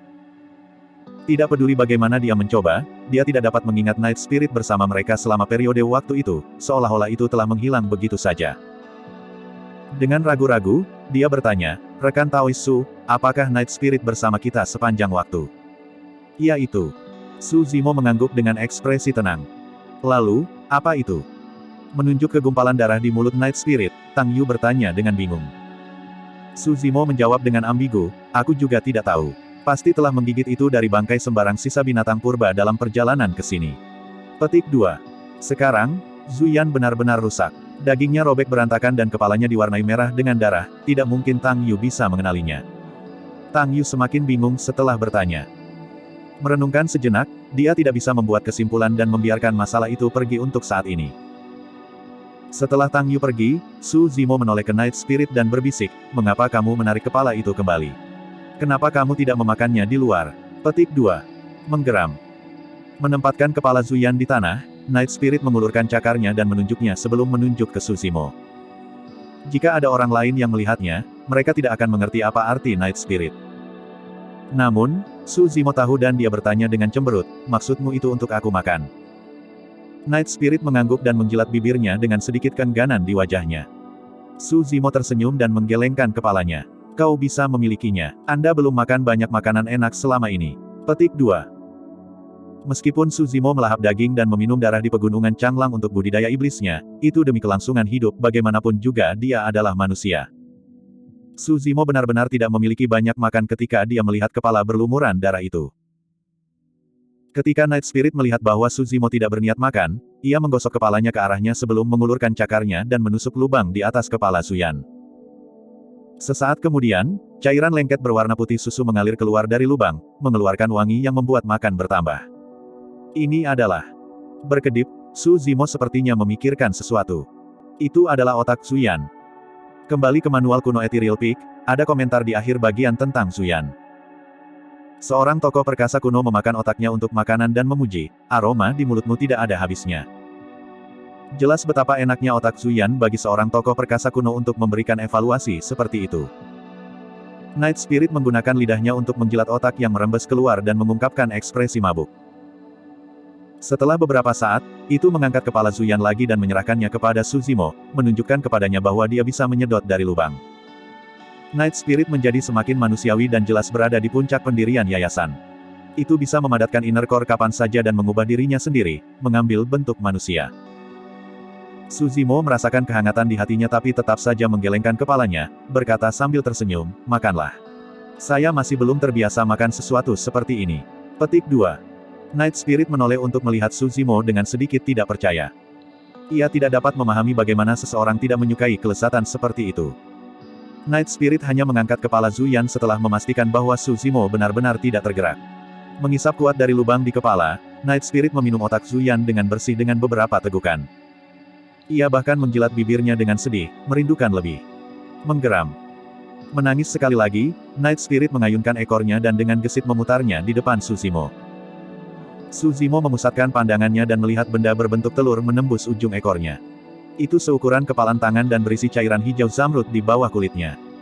Ini adalah kantong empedu si ular hook. Su Zimo merenung sejenak sebelum memeriksa.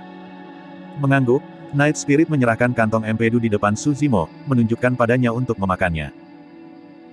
Jika otak Zuyan dianggap sebagai makanan yang langka, kantong empedu ular hook dianggap sebagai salah satu tumbuhan paling langka di dunia. Setetes jus kantong empedu si ular hook akan memastikan bahwa manusia biasa dapat hidup lama dengan sehat tanpa penyakit apapun. Untuk pembudidaya, sistem kekebalan mereka akan meningkat secara signifikan setelah mengkonsumsinya, memungkinkan mereka untuk kebal terhadap sebagian besar racun. Su Zimo membelai kepala Night Spirit dan berbisik, "Night Spirit, ambillah sendiri. Saya bisa dianggap kebal terhadap semua racun sekarang jadi saya tidak membutuhkannya." Petik 2. Night Spirit terdiam. Setelah beberapa saat, matanya bersinar dan dia mengangkat kepalanya ke arah Xiaoning, menangis beberapa kali. "Apa maksudmu kau ingin memberi makan Xiaoning kantung empedu?" Su Zimo bertanya. Night Spirit mengangguk dan membuat beberapa gerakan. Su Zimo mengerti. Night Spirit mengatakan bahwa itu gagal melindungi Xiaoning dari keracunan sebelumnya dan ingin memberikan ini kepadanya sebagai hadiah permintaan maaf. Xiaoning tidak perlu khawatir akan diracuni di masa depan setelah mengonsumsi kantong empedu. Su Zimo tetap diam. Baik itu kepala Zuyan atau kantong empedu ular hook, keduanya adalah bagian paling berharga dari kedua binatang itu. Setelah mengambilnya kembali, Night Spirit tidak memikirkan dirinya sendiri kecuali dia dan Xiaoning. Ia ingin berbagi kelezatan dengannya dan membantu Xiaoning meningkatkan konstitusinya. Alasan mengapa Night Spirit bertindak seperti itu adalah karena memperlakukan Su Zimo dan Xiaoning sebagai kerabat terdekat. Su Zimo naik dan memeluk Night Spirit di pinggang, menepuk punggungnya sambil berkata dengan lembut, "Terima kasih, Night Spirit." Petik 2. Bab 420, Kolam Eliksir kelas 2. Beberapa pembudidaya lagi melaju dari arah lembah, masing-masing terengah-engah karena keterkejutan yang tersisa. Glass Palace dan Malevolent Earth Sect ada di antara mereka. Namun, dua sekte besar itu bahkan lebih buruk. Selain Pei Chunyu, Glass Palace hanya memiliki 8 orang yang tersisa dan masing-masing dari mereka penuh dengan luka dan memiliki ekspresi pucat. Itu sama untuk Malevolent Earth Sect. Pada kenyataannya, jika Night Spirit tidak membunuh 4 hewan buas berdarah murni lainnya, akan sulit bagi yang lain untuk bertahan hidup. Satu-satunya jalan keluar bagi mereka adalah bagi seorang Sealer untuk membunuh binatang buas berdarah murni dengan menggunakan kekuatan mereka sebagai inti emas. Kali ini, Su Zimo akhirnya melihat Sealer dari dua sekte utama. Seorang pria tua berjubah emas berdiri di belakang Pei Chunyu. Meskipun rambutnya abu-abu, tatapannya membara dengan dominasi dan kulitnya berkilau seperti bayi. Di sisi Malevolent Earth Sect, seorang lelaki tua kurus berjubah hitam mengikuti di belakang Sue yang dengan tatapan gelap menyerupai hantu. Kedua Sealer telah muncul. Di antara faksi utama, tidak semua sekte super akan mengirim Sealer dengan tim mereka. Misalnya, sekte racun, sekte boneka, dan sekte makam dari 4 kelompok ortodoks tidak mengirim Sealer. Pei Chunyu dan yang lainnya tiba di sekitar Elixir Refinement Hall dan mengungkapkan ekspresi terkejut saat mereka menyapu pandangan mereka. Lebih dari 400 murid sekte Elixir yang selamat dan berhasil sampai di sini. Meskipun Istana Kaca dan Sekte Bumi Jahat mendambakan harta karun di aula penyempurnaan eliksir juga, mereka tidak berani memaksakan sesuatu mengingat jumlah orang yang dimiliki Sekte Eliksir yang. Setelah sedikit penundaan, Glass Palace, Malevolent Earth Sect dan beberapa pembudidaya keliling lainnya menuju ke kedalaman reruntuhan. Su Zimo menatap para pembudidaya sekte yang pergi sambil berpikir. Sesaat kemudian, dia menepuk kepala Night Spirit dan berbisik, "Tetap di sini dan jaga Xiaoning. Saya akan memeriksa kedalaman reruntuhan." Petik 2. Apakah kamu benar-benar akan bertarung untuk Meridian Unlocking Elixir? Tang Yu mengerutkan kening ketika dia menyadari niat Su Zimo menuju ke reruntuhan. Xiaoning menerima warisan di sini dan untuk mencegah kecelakaan, kita tidak bisa pergi. Jika Anda pergi sendirian, Anda tidak memiliki peluang melawan semua elit dari sekte besar itu. Petik 2. Aku harus mendapatkan eliksir pembuka Meridian yang sempurna. Petik 2. Su Zimo menjawab dengan keyakinan dan tatapan tegas. Awalnya, dia ingin pergi ke kedalaman reruntuhan bersama semua orang setelah Xiaoning menerima warisan. Namun, dari kelihatannya sekarang, Xiaoning tidak akan dapat menyelesaikan proses warisan dalam waktu singkat. Namun, Istana Kaca, Sekte Tanah yang Jahat, dan sekte lainnya telah menjelajahi kedalaman reruntuhan, Su Zimo tidak bisa menunggu lebih lama lagi. Kamu harus berhati-hati. Mereka memiliki Sealer dengan mereka. Jangan memaksakan diri jika situasinya tidak terlihat baik. Petik 2. Tang Yu berkata, menurutku Xiaoning pasti akan mewarisi resep Meridian Unlocking Elixir juga. Jika Anda tidak terburu-buru, Anda pasti akan mendapatkan kesempatan untuk mengonsumsi Meridian Unlocking Elixir yang sempurna di masa depan. Petik 2. Mengerti. Petik 2. Su Zimo mengangguk dan dalam sekejap, sepasang sayap roh muncul di belakangnya. Dia membubung ke udara dan melesat ke dalam reruntuhan. Su Zimo tidak tahu di mana Meridian Unlocking Elixir berada di dalam Elixir Pulsek juga. Pada saat itu, dia melihat ke bawah dengan bantuan sayap ethereal dan mengandalkan penglihatannya yang mengejutkan untuk mengamati tempat itu secara terus-menerus sementara telinganya bergerak-gerak untuk menangkap berita dari sekitarnya. Sisi timur, cepat, penyimpanan obat mujarab ada di sana. Petik 2. Ah, cepatlah. Petik 2. Samar-samar, Su Zimo mengetahui beberapa percakapan yang terputus-putus. Berdiri di udara, dia melihat ke arah timur dan melihat serangkaian cahaya roh melesat ke udara dari area tertentu dengan banyak pembudidaya menuju. Tidak salah. Petik 2. Dalam sekejap, Su Zimo menghilang dari tempatnya berada. Di sebelah timur reruntuhan Sekte Elixir Pool. Dari atas terlihat ada botol giok raksasa yang terbuat dari bebatuan tergeletak di tanah, menyerupai tempat tinggal gua. Hambatan adalah pintu masuk gua tempat kata-kata ditulis. Meski kabur, mereka masih bisa dikenali. Kelas 1, kelas 2, kelas 3. Itu sangat jelas. Tempat tinggal gua tingkat 1 secara alami akan berisi ramuan tingkat 1. Tempat tinggal gua tingkat 2 akan berisi ramuan tingkat 2. Tempat tinggal gua kelas 3. Ada total 8 tempat tinggal gua seperti botol giok di sini. Dengan kata lain, ada kemungkinan bahwa gua seperti botol giok ke-8 akan berisi ramuan tingkat 8. Eliksir yang dikonsumsi oleh Golden Core hanya berada di grade 3. Dengan demikian, pembudidaya seperti apa yang dimaksudkan untuk ramuan itu? Tentu saja, meski mengetahui itu, banyak pembudidaya yang berkumpul di luar tempat tinggal gua bisa menonton tanpa daya. Itu karena semua pintu masuk memiliki segel. Bahkan setelah bertahun-tahun yang tak terhitung jumlahnya, segel itu masih terawetkan dengan sempurna. Tak satu pun dari pembudidaya di medan perang kuno bisa menghilangkan segel gua obat mujarab tingkat 3, apalagi gua ramuan tingkat 8. Pada saat itu, tatapan semua orang tertuju pada kediaman gua ramuan tingkat 2. Itu karena Meridian Unlocking Elixir adalah eliksir tingkat 2. Semuanya, apapun yang terjadi, kita harus menghilangkan segel dari pintu masuknya terlebih dahulu. Petik 2. Setelah beberapa saat, Pei Chunyu berdiri dan menyatakan dengan keras, semakin cepat kita melepaskan segelnya, semakin cepat kita bisa memasuki gua tempat tinggal dan mendapatkan ramuan yang kita butuhkan. Jika kita membuang terlalu banyak waktu di sini, lebih banyak pembudidaya akan tiba dan kita semua akan mendapatkan lebih sedikit ramuan. Petik 2. Itu benar, mari kita bergabung untuk menghilangkan segelnya dulu. Petik 2. Saya setuju. Adapun ramuan di dalam, semua orang bisa memperjuangkannya setelah kita memasuki gua tempat tinggal. Petik 2. Para pembudidaya setuju. Bang! Ledakan! Bang! Di bawah perintah Pei Chunyu, banyak pembudidaya memanggil pedang terbang mereka pada saat yang sama, menyerang berulang kali di pintu masuk gua ramuan tingkat 2. Serangkaian lampu muncul dan bersinar terus-menerus di pintu masuk, memancar dengan terang. Seiring waktu berlalu, cahaya perlahan meredup. Segelnya akan segera dilepas. Semuanya, ayo bekerja lebih keras. Petik 2. Beberapa pembudidaya berteriak dengan penuh semangat. The Sealers of Glass Palace dan Malevolent Earthsect tidak melakukan apa-apa, hanya menonton dengan dingin dari pinggir lapangan. Meskipun Sealer tidak akan dimangsa oleh dimensi jika mereka tidak menggunakan kekuatan mereka sebagai inti emas, mereka sudah tua dan tubuh mereka sudah rusak. Karena itu, mereka tidak akan melakukan apapun dengan santai. Pada usia mereka, setiap kali mereka melakukan sesuatu, itu sama dengan memangkas sisa-sisa esensi hidup mereka. Itu mirip dengan manusia tua di usia 90-an. Jika mereka merawat tubuh mereka, mereka masih bisa hidup beberapa tahun lagi. Namun, jika mereka melakukan sesuatu yang terlalu keras, mereka akan segera mati. Bang! Bang! Bang! Namun serangkaian ledakan lain terjadi dan suara retakan bergema dari pintu masuk. Sesaat kemudian, penghalang cahaya itu pecah. Mata para pembudidaya menyala saat mereka bergegas maju pada saat yang sama, berkerumun menuju pintu masuk. Meskipun tempat tinggal gua itu disegel selama bertahun-tahun yang tak terhitung jumlahnya, tidak ada bau busuk di dalamnya. Sebaliknya, itu diisi dengan aroma obat yang menyegarkan. Masa menyerbu ke depan dan tak lama kemudian, penglihatan mereka terbuka di kedalaman gua. Kolam roh raksasa berada di ujung gua tempat tinggal. Banyak botol giok mengambang di atasnya, tampak padat dan padat. Masing-masing botol giok itu berisi ramuan. Alasan mengapa obat mujarab tidak busuk setelah ribuan tahun adalah karena mereka diberi makan oleh cairan roh. Ini adalah kolam eliksir yang sebenarnya.